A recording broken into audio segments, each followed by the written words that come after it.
Hi hello welcome back to my YouTube channel. അപ്പം കുറേ കുട്ടികളെ റിക്വസ്റ്റ് ചെയ്യുന്നതായിരുന്നു BDS റിലേറ്റഡ് ആയിട്ടുള്ള ഒരു വീഡിയോ ഇടുമെന്ന്. എനിക്ക് കമന്റ് ബോക്സിലായാലും അല്ലെങ്കിൽ പേഴ്സണലായിട്ടും കുറേ പേര് DM ചെയ്യുന്നുണ്ടായിരുന്നു. ബിക്കോസ് നമുക്കറിയാം നമ്മുടെ റാങ്ക് എന്ന് പറയുന്നത് നമ്മൾ എക്സ്പെക്ട് ചെയ്തതിനേക്കാളും നല്ല രീതിയിലുള്ള ഡിഫറൻസ് വന്നു. സോ MBBS കിട്ടുമെന്ന് ഓർത്ത കുട്ടികൾക്കും അത് കിട്ടില്ല എന്ന് ഓർത്തിട്ട് നെക്സ്റ്റ് ഓപ്ഷനായിട്ട് BDS ആണ് ചൂസ് ചെയ്യാൻ വേണ്ടി ഇരിക്കുന്നത്. സോ അപ്പോൾ അവർ ചോദിച്ച ഏറ്റവും നല്ല കോളേജ് ഏതാണെന്നൊക്കെ ചോദിച്ചിട്ട് കുറേ പേര് ഇനി DM ചെയ്യുന്നുണ്ടായിരുന്നു. സോ അതുകൊണ്ടാണ് ഞാനൊരു വീഡിയോ ഇങ്ങനെ ചെയ്യാൻ ഓർത്തത്. അപ്പം നിങ്ങൾക്കറിയാം ഞാൻ MBBS പഠിക്കുന്നുള്ളതുകൊണ്ട് എനിക്ക് ഇതിനെപ്പറ്റി വലിയ ഡീറ്റെയിൽ ആയിട്ട് അറിയില്ല. സോ ഞാനപ്പോൾ എൻ്റെ ഫ്രണ്ട്സ് BDS പഠിക്കുന്ന എൻ്റെ ഫ്രണ്ട്സിനോട് ഞാൻ പേഴ്സണലായിട്ട് ചോദിച്ചു എങ്ങനെയാണ് നല്ല കോളേജ് ഏതൊക്കെയാണെന്നൊക്കെ ചോദിച്ചു. സോ അവരും എന്നെ ഹെൽപ്പ് ചെയ്ത് അവരുടെ ഒരു ഒപ്പീനിയൻ കൂടെ വെച്ചിട്ടാണ് ഞാൻ ഈ ഒരു വീഡിയോ ചെയ്യുന്നത്. സോ ഫസ്റ്റ് നമുക്ക് ആദ്യം ഒരു കാര്യം പറയാനുള്ളതെന്ന് വെച്ച് കഴിഞ്ഞാൽ BDSന് സെൽഫ് നോക്കുന്ന കുട്ടികളാണെങ്കിൽ ലാസ്റ്റ് ഇയർ നോക്കിക്കഴിഞ്ഞാൽ സ്റ്റേറ്റ് മെറിറ്റിൽ ഒരു 14K ഒക്കെ വരുന്ന കുട്ടികൾക്ക് പോലും ഏതെങ്കിലും ഒരു സെൽഫിൽ കിട്ടുന്നുണ്ട്. സോ നമുക്ക് ഏകദേശം ഈ ഒരു 36K 37K ആ ഒരു റേഞ്ചിലൊക്കെയാണ് നിങ്ങൾ റാങ്കിങ്ങിൽ പോലും you will get A medical college. So അത് ഓർത്തിട്ട് നമുക്ക് ടെൻഷൻ ഒന്നും വേണ്ട. രണ്ടാമത്തെ കാര്യം എന്ന് വെച്ച് കഴിഞ്ഞാൽ ഈ വർഷത്തെ ട്യൂഷൻ ഫീസ് ആയിട്ട് നമ്മുടെ BDSന് സെൽഫിൽ വരുന്നത് അറൌണ്ട് 3,31,000 ആണ് വരുന്നത്. അപ്പൊ അത് NRIക്ക് വരുവാണെങ്കിൽ അത് 6 lakh ആണ് വരുന്നത്. പിന്നെ വരുന്ന കാര്യം എന്ന് വെച്ച് കഴിഞ്ഞാൽ സ്പെഷ്യൽ ഫീസും അതുപോലെ തന്നെ ഹോസ്റ്റൽ ഫീസ് എത്രയാണെന്ന് അത് നമ്മുടെ അതാത് വെബ്സൈറ്റിൽ നമുക്കിപ്പോൾ ഓരോ കോളേജിലെ വെബ്സൈറ്റ് ഇപ്പൊ കയറി നോക്കിക്കഴിഞ്ഞാൽ നമുക്ക് ഓൾമോസ്റ്റ് മിക്ക കോളേജിലൊക്കെ കാണാം ആ കോളേജിലെ സ്പെഷ്യൽ ഫീസ് എത്രയാണ് അല്ലെങ്കിൽ ഹോസ്റ്റൽ ഫീസ് എത്രയാണ്. സോ ഏറ്റവും ബെസ്റ്റ് ആയിട്ടുള്ള BDS മെഡിക്കൽ കോളേജുകൾ ഏതൊക്കെയാണെന്ന് ഞാൻ പറയുന്നതിന് മുമ്പ് നിങ്ങളുടെ മനസ്സിൽ ഒരു കാര്യം ഉണ്ടാകണം. അപ്പൊ ഞാൻ എൻ്റെ ഫ്രണ്ട്സിന്റെ അടുത്ത്, അതായത് ഒരാൾ പുഷ്പഗിരി ഡെന്റൽ കോളേജിലും ഒരാൾ ഇന്ദിരാഗാന്ധി ഡെന്റൽ കോളേജിൽ പഠിക്കുന്ന ഒരു കുട്ടിയാണ്. അപ്പൊ ഞാൻ അവരുടെ ഫ്രണ്ട്സിനോടും ചോദിച്ചിട്ട് നമ്മൾക്ക് ഒരു അക്കാഡമിക്സ് മാത്രമല്ല, കാരണം നമ്മളൊരു കോളേജ് കയറുമ്പോൾ ഒരു കോളേജ് ഭയങ്കര സ്ട്രിക്റ്റ് ആണെങ്കിൽ നമുക്കൊരു കോളേജ് ലൈഫ് ഭയങ്കര ഡ്രൈ ആയിട്ട് പോകും. സോ അതുകൊണ്ട് തന്നെ അത്യാവശ്യം നല്ല കോളേജ് ലൈഫും അക്കാഡമിക്സ് ഒക്കെ കിട്ടുന്ന പോലത്തെ രീതിയിലൊക്കെയാണ് അവർ പറഞ്ഞത്. സോ അപ്പൊ ഞാൻ ഈ വീഡിയോയില് ഈ ഒരു ലിസ്റ്റ്, അതായത് ഓരോ 1, 2, 3 എന്ന റാങ്ക് അനുസരിച്ച് ഓരോ കോളേജും പറയാം. അതോടൊപ്പം തന്നെ അതിന്റെ സ്റ്റേറ്റ് മെറിറ്റിൽ വന്നിരിക്കുന്ന റാങ്ക് പറയാം. അപ്പം ഏകദേശം നിങ്ങൾക്ക് എത്രത്തോളം ആ ഒരു കോളേജിൽ കിട്ടാനുള്ള ചാൻസ് ഉണ്ട് മനസ്സിലാക്കാം. സോ നമുക്കൊരു സ്റ്റേറ്റ് മെറിറ്റ് തന്നെ അത്യാവശ്യം നല്ല ഹ്യൂജ് വരുന്നുണ്ട്. അതായത് ഹ്യൂജ് മീൻസ് ലാസ്റ്റ് ഒരു 38K 14K അവിടെ വരെ വരുന്നുണ്ട്. അപ്പോൾ മറ്റു റിസർവേഷനുള്ള കുട്ടികൾക്ക് കുറച്ചുകൂടെ കിട്ടും. അപ്പൊ പിന്നെ നമുക്ക് സ്റ്റേറ്റ് മെറിറ്റിന്റെ ബേസിൽ ഞാൻ ലാസ്റ്റ് റാങ്ക് ഞാൻ പറയാം. അപ്പൊ നമുക്ക് നേരെ വീഡിയോയിലേക്ക് പോകാം. സോ അപ്പൊ നമ്മളെ ഡെന്റൽ കോളേജിൽ ഫസ്റ്റ് പൊസിഷനിൽ വരുന്നത് മാർ ബേസിലിയസ് ഡെന്റൽ കോളേജ് ആണ്.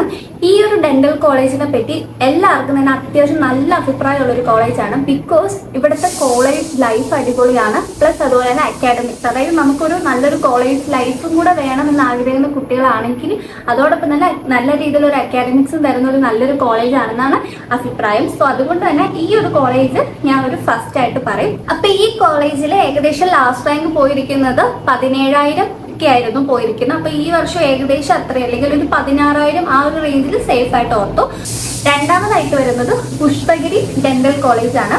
സോ ഈ പുഷ്പഗിരി ഡെന്റൽ കോളേജിനെ പറ്റി പറഞ്ഞ എന്താണെന്ന് വെച്ച് കഴിഞ്ഞാൽ അത്യാവശ്യം നല്ല രീതിയിൽ സ്ട്രിക്റ്റ് ആയിട്ടുള്ള ഒരു മെഡിക്കൽ കോളേജാണ്. പുഷ്പഗിരിയിലാണെങ്കിൽ ലാസ്റ്റ് ഇയർ ഏകദേശം ഒരു 12K ഒക്കെയാണ് ആ ഒരു റേഞ്ചിലായിരുന്നു ലാസ്റ്റ് റാങ്ക് പോയിരുന്നത്. സോ മൂന്നാമതായിട്ട് വരുന്നത് വെച്ചാൽ KMCT ആണ്. KMCTയിൽ അപ്പൊ ലാസ്റ്റ് റാങ്ക് ആയിട്ട് 22K ആണ് പോയിരിക്കുന്നത്. അപ്പം ഈ ഒരു വർഷം ഈ ഒരു 22K അല്ലെങ്കിൽ 21K എന്നൊരു രീതിയിൽ സേഫ് ആയിട്ട് നമുക്ക് അത്രയൊന്നും ആയില്ല, ചിലപ്പോൾ ഒരു 23 വരെയൊക്കെ നമുക്ക് എത്താം. നാലാമതായിട്ട് വരുന്നത് മലബാർ ഡെന്റൽ കോളേജ് ആണ്.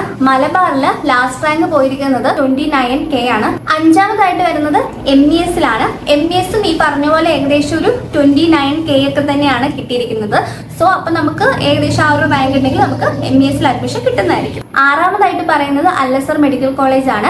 അപ്പൊ ഈ അല്ലസർ മെഡിക്കൽ കോളേജിന്റെ കാര്യം പറയുകയാണെങ്കിൽ എല്ലാവർക്കും നല്ലൊരു അഭിപ്രായമുള്ള കോളേജാണ്. കാരണം നല്ല രീതിയിലുള്ള കോളേജിൽ ഒത്തിരി പ്രോഗ്രാംസ് ഉണ്ട്, അക്കാഡമിക്സിലും കൊള്ളാം എന്നൊക്കെ പറയുന്ന ഒരു കോളേജാണ്. മെയിൻലി കോളേജ് ലൈഫ് ഉണ്ടെന്നാണ് പറയുന്നത്, അടിപൊളി കോളേജാണെന്ന് പറയുന്നത്.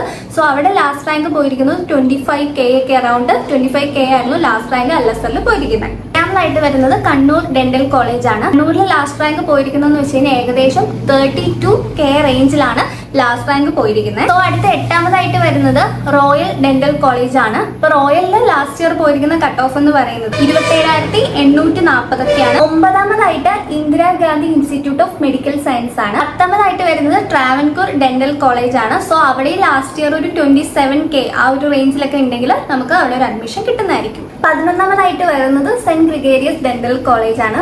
ഈ ഒരു കോളേജിൽ ലാസ്റ്റ് റാങ്ക് പോയിരിക്കുന്നതെന്ന് വെച്ച് കഴിഞ്ഞാൽ 25K ആണ് ലാസ്റ്റ് റാങ്ക് പോയിരിക്കുന്നത്. 12ാമതായിട്ട് വരുന്നത് അനൂർ ഡെന്റൽ കോളേജ് ആണ്. ഏകദേശം ഒരു 21K അല്ലെങ്കിൽ 22K ഒക്കെ ഉണ്ടെങ്കിൽ നമുക്ക് ഏകദേശം ഈ ഒരു വർഷം അഡ്മിഷൻ കിട്ടാനുള്ള ചാൻസ് ഉണ്ട്. 13ആയിട്ട് വരുന്നത് ശ്രീ ശങ്കര ഡെന്റൽ കോളേജ് ആണ്. അപ്പൊ ലാസ്റ്റ് ഇയർ നോക്കുവാണെങ്കിൽ ഏകദേശം ഒരു 36K വരെ അവിടുത്തെ ലാസ്റ്റ് റാങ്ക് ആയിട്ട് പോയിട്ടുണ്ട്. അപ്പൊ നമുക്ക് ഏകദേശം ആ ഒരു റാങ്ക് ഉണ്ടെങ്കിൽ സ്റ്റേറ്റ് മെറിറ്റിലാണെങ്കിൽ നമുക്ക് ഒരു അഡ്മിഷൻ കിട്ടും. 14ാമതായിട്ട് വരുന്നത് PMS ഡെന്റൽ കോളേജ് ആണ്. സോ ആ ഒരു കോളേജിന്റെ കാര്യം എന്ന് വെച്ചാൽ അത്യാവശ്യം നല്ല രീതിയിൽ സ്ട്രിക്റ്റ് ആണ്.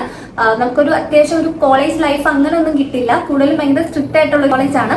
15ാമതായിട്ട് വരുന്നത് നൂർ ഇസ്ലാം ഡെന്റൽ കോളേജ് ആണ്. അപ്പൊ അവിടെ ഏകദേശം ലാസ്റ്റ് റാങ്ക് പോയിരിക്കുന്ന ഒരു 28K അല്ലെങ്കിൽ 29K ഒക്കെ അടുത്തായിട്ടായിരുന്നു ലാസ്റ്റ് റാങ്ക് പോയിരിക്കുന്നത്. 16ാമതായിട്ട് വരുന്നത് PSM ഡെന്റൽ കോളേജ് ആണ്. അപ്പൊ അവിടുത്തെ ലാസ്റ്റ് റാങ്ക് ഏകദേശം ഒരു 30K ഒക്കെയാണ് പോയിരിക്കുന്നത് സ്റ്റേറ്റ് മെറിറ്റില്. സോ അപ്പൊ മറ്റു റിസർവേഷൻ വരുമ്പോൾ കുറച്ചുകൂടെ റാങ്ക് കൂടാ.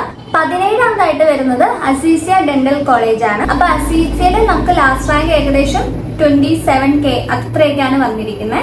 18ാമതായിട്ട് വരുന്നത് Shri Anjaneya institute of dental science ആണ്. അപ്പൊ അവിടുത്തെ ഏകദേശം ലാസ്റ്റ് റാങ്ക് ആയിട്ട് 26K ഒക്കെയാണ് പോയിരിക്കുന്നത്. 10ാമതായിട്ട് വരുന്നത് Educare institute of dental science ആണ്. അപ്പൊ അവിടുത്തെ ലാസ്റ്റ് റാങ്ക് ഏകദേശം 36K അല്ലെങ്കിൽ 36.5K ആ ഒരു റേഞ്ചിൽ 36,500 സംതിങ് ഒക്കെയാണ് വന്നിരിക്കുന്നത്. ലാസ്റ്റ് ഫൈനലായിട്ട് 20ാമതായിട്ട് വന്നിരിക്കുന്നത് century international institute of dental science ആണ്. അവിടെ ലാസ്റ്റ് റാങ്ക് പോയിരിക്കുന്നത് 40,000 ആണ് എന്റെ ഒരു അഭിപ്രായത്തിൽ. അല്ലെങ്കിൽ നമ്മൾ ഫ്രണ്ട്സിനോട് ചോദിച്ചപ്പോൾ അവരുടെ ഒരു അഭിപ്രായത്തിൽ എനിക്ക് തോന്നിയിട്ടുള്ള ടോപ്പ് 20 സെൽഫ് ഡെന്റൽ കോളേജ് എന്ന് പറയുന്നത്. നിങ്ങൾക്ക് പേഴ്സണൽ ആയിട്ട് ഇഷ്ടമുള്ള കോളേജുകൾ ഉണ്ടാവും, അല്ലെങ്കിൽ നിങ്ങളുടെ റാങ്കിന് വരുന്ന കോളേജുകൾ ഉണ്ടാവും. സോ ആ ഒരു കോളേജുകൾ നിങ്ങൾ പിക്ക് ചെയ്തിട്ട് അവിടെ പഠിക്കുന്ന കുട്ടികൾ അറിയാമെങ്കിൽ നിങ്ങൾ അവർക്ക് പേഴ്സണൽ ആയിട്ടൊന്ന് ചോദിച്ച് കാര്യങ്ങളൊന്ന് മനസ്സിലാക്കി എടുക്കുന്നത് നല്ലതായിരിക്കും.